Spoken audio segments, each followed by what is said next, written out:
Dari cara penyampaian sosok guru saya, mentor saya dalam bidang dakwah, Almarhum Tuan Guru Haji Abdul Waris ini berbekas pada diri saya ya untuk menjadi ya sosok dai yang mumpuni ya ke depan. Apa sebabnya? Karena saya selalu dilatih oleh beliau. Sebelum beliau ceramah, sebelum beliau pidato, sebelum beliau berikan pengajian, pasti saya dulu tampil. Tapi dulu saya tampil untuk memberikan ya pengantar pengajian. Padahal saya masih kelas 1 sanawiyah. Saya kelas 2 sanawiyah, kelas 3 sanawiyah. Pengajian yang saya pakai adalah pakai bahasa Arab. Ya, saya pengantar pakai bahasa Arab. Apa tujuannya? Beliau menyuruh saya pidato pakai bahasa Arab untuk memotivasi anak-anak kampung itu untuk nuntut ilmu, untuk mondok. Nanti itulah bahan beliau untuk menggait ya, mengajak masyarakat untuk memondokkan anaknya mengaji di pondok pesantren. Coba lihat tuh Pak Rozi, masih kecil sudah bisa bahasa Arab, sudah bisa pidato, bisa ngomong di depan orang. Ini kenapa? Karena dia mondok ngaji. Bahasa-bahasa itu yang beliau lontarkan di depan masyarakat. Itu yang membekas pada diri saya. Sehingga sesungguhnya awal karir saya jadi dai ya dari situ, dari sejak sanawiyah. Dari sosok guru yang membimbing, membina selama saya di sanawiyah. Dedikasi adalah sebuah perjalanan panjang yang tak mengenal henti. Bagi sosok ini, dakwah bukan sekedar kata-kata di atas mimbar, melainkan nafas pengabdian yang telah ia mulai sejak masa muda. Di dunia akademik, rekam jejaknya adalah bukti nyata komitmen terhadap kualitas. Setelah sukses memimpin sebagai Direktur Pasca Sarjana UIN Mataram, kini beliau dipercaya mengawal standar keunggulan institusi sebagai Ketua Lembaga Penjaminan Mutu LPM periode 2025-2029. Namun, keluasan ilmunya tak hanya terkurung di ruang kelas. Sebagai guru besar ilmu dakwah, beliau menjalankan peran strategis sebagai Sekretaris Jenderal Pengurus Besar Nahdlatul Watan, memastikan pesan-pesan keumatan sampai ke setiap relung hati masyarakat. Inilah profil Profesor Dr. Haji Fakhru Rozi MA, seorang intelektual, organisatoris, dan pendakwah yang mendedikasikan hidupnya untuk kemajuan ilmu pengetahuan dan kejayaan umat. Saya Al-Fakir, Haji Fakhru Rozi Dahlan, memang terlahir di kalangan keluarga santri. Ya, bapak saya menyantri lama di pondok pesantren Selaparang, Kediri. Ya, jadi keluarga saya, adik kakak saya semua adalah keluarga santri. Keluarga saya keluarga santri. Saya tertarik di dunia dakwah itu sejak saya masuk sekolah sanawiyah. Saya sekolah sanawiyah di Curanjaler tahun 1980-an, ya tepatnya saya tamat tahun 88 sanawiyah. Waktu di sanawiyah saya selalu diajak berdakwah oleh guru saya, almarhum Pak Tuan Guru Haji Abdul Waris. Jadi kemana beliau berdakwah, keliling ya dari dusun ke dusun, dari kampung ke kampung, dari pelosok Lombok Barat, Lombok Tengah, Lombok Timur, KLU. Selalu saya ikut selama 3 tahun. Saya mondok di Curanjaler.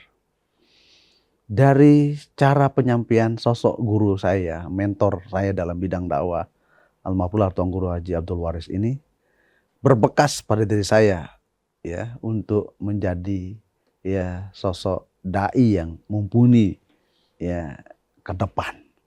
Apa sebabnya?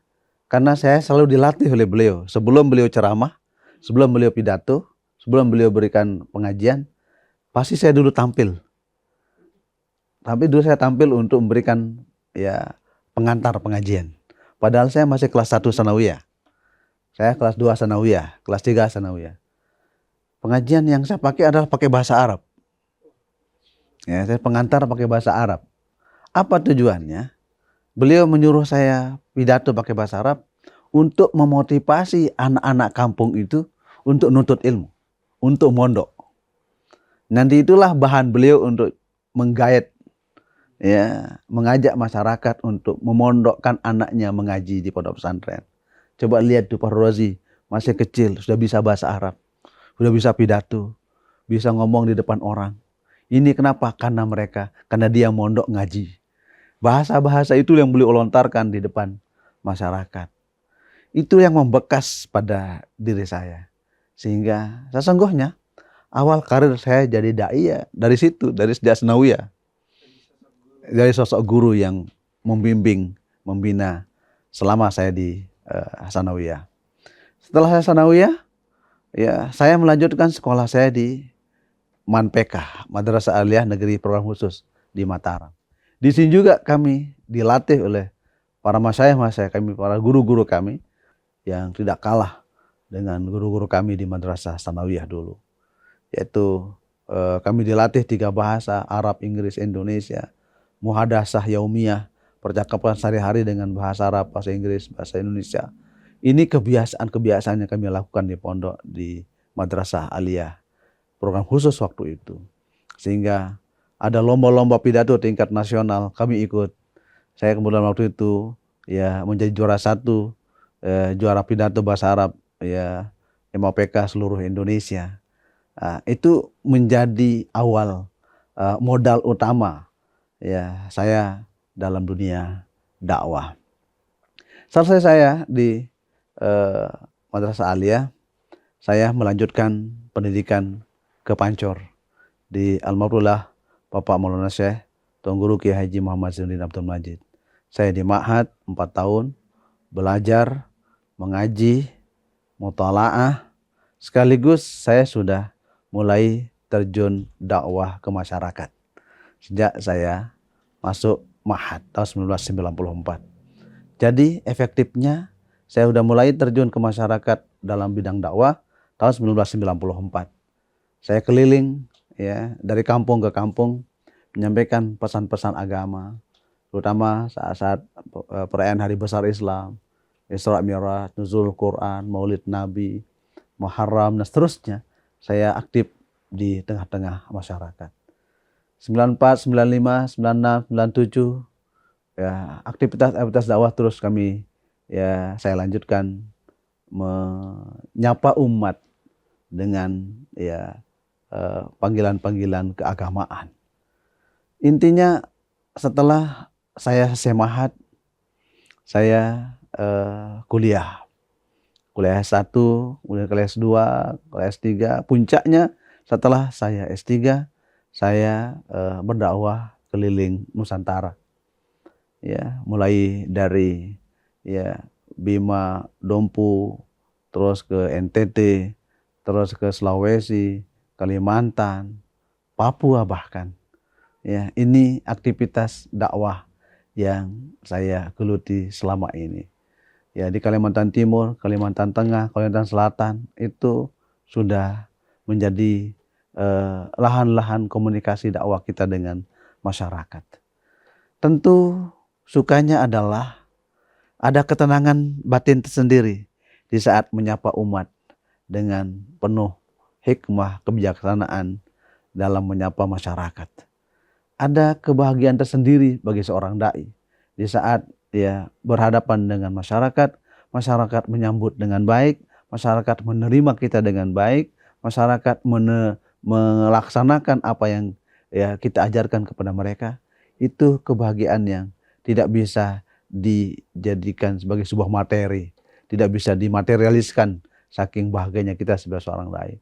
Dukanya banyak, perjalanan yang panjang dari satu tempat ke tempat lain itu membutuhkan waktu yang panjang, 8 jam, 9 jam di atas kendaraan, turun naik sungai, ya menyeberang sungai. Ya, itu adalah suka duka kita kalau kita ceramah di Kalimantan, di Sulawesi dan seterusnya. Apalagi ke Papua, ya kita dari gunung ke gunung, dari hutan ke hutan masuk. Tapi itu semua adalah tantangan yang membuat kita terus survive di dalam ya medan dakwah.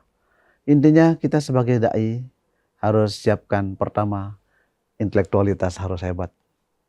Ya, daya nalar, ya daya intelektual kita harus kuat. Sebab kita akan berhadapan dengan berbagai macam argumentasi masyarakat. Kita harus kuat secara intelektualitas. Yang kedua, harus kuat spiritualitas.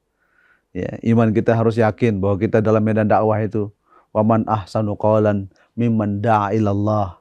Tidak ada ucapan-ungkapan yang paling baik selain mengajak orang untuk melaksanakan ibadah kepada Allah. Itu prinsip spiritualitas kita sebagai seorang dai.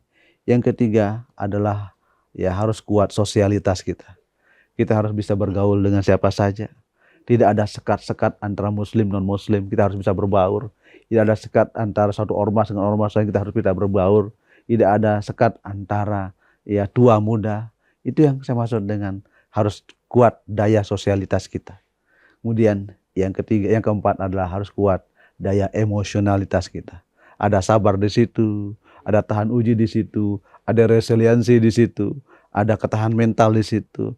Intinya ada kesyukuran di situ, ada ketabahan di situ. Ini yang harus dimiliki oleh seorang dai, itu harus kuat yang keempat ini.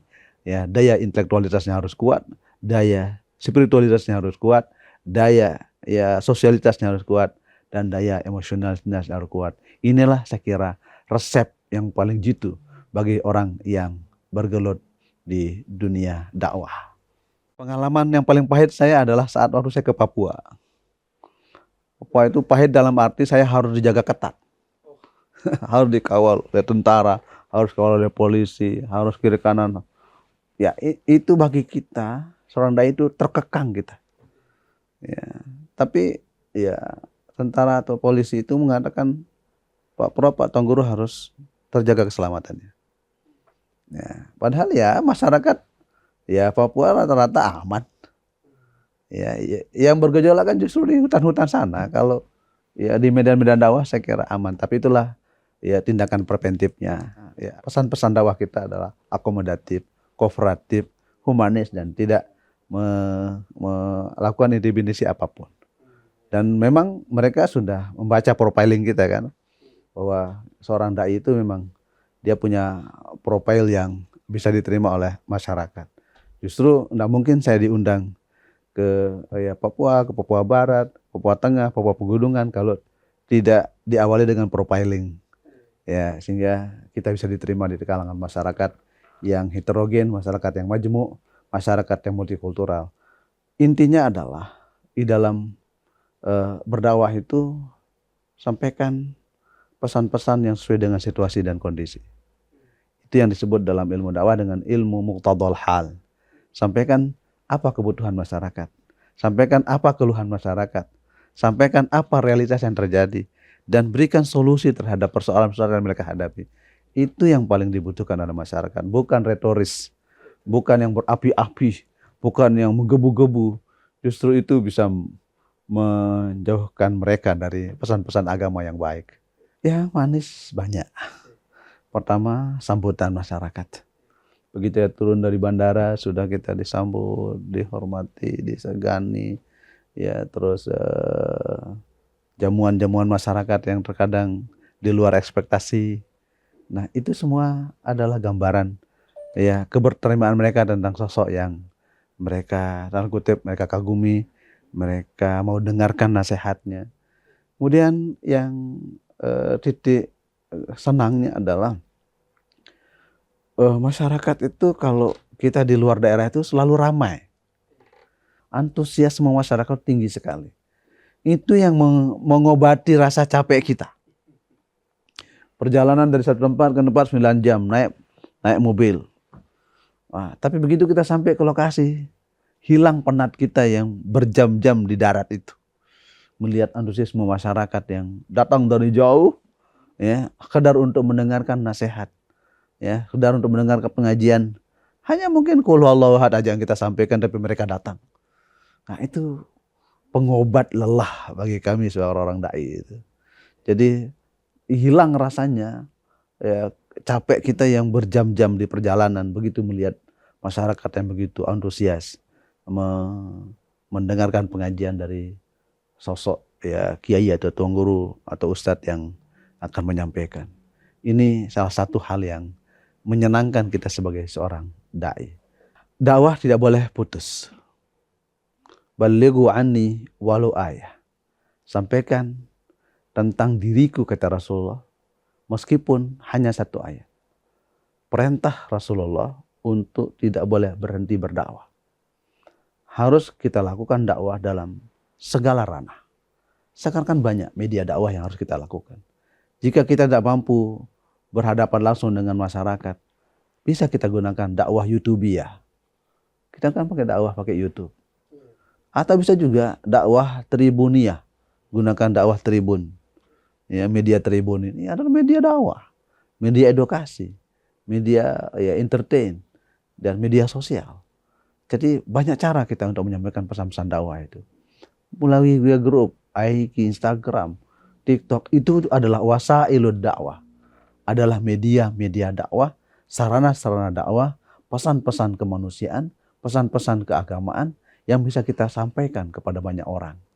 Begitu kita kirim pesan kepada teman, sahabat, bersabarlah dalam menghadapi kehidupan. Kemudian kita share di grup, itu juga adalah sedang berdakwah, menyampaikan kesabaran, ketakwaan, keimanan kepada banyak orang. Sehingga intinya semua orang itu berkewajiban untuk berdakwah, minimal berdakwah untuk dirinya sendiri.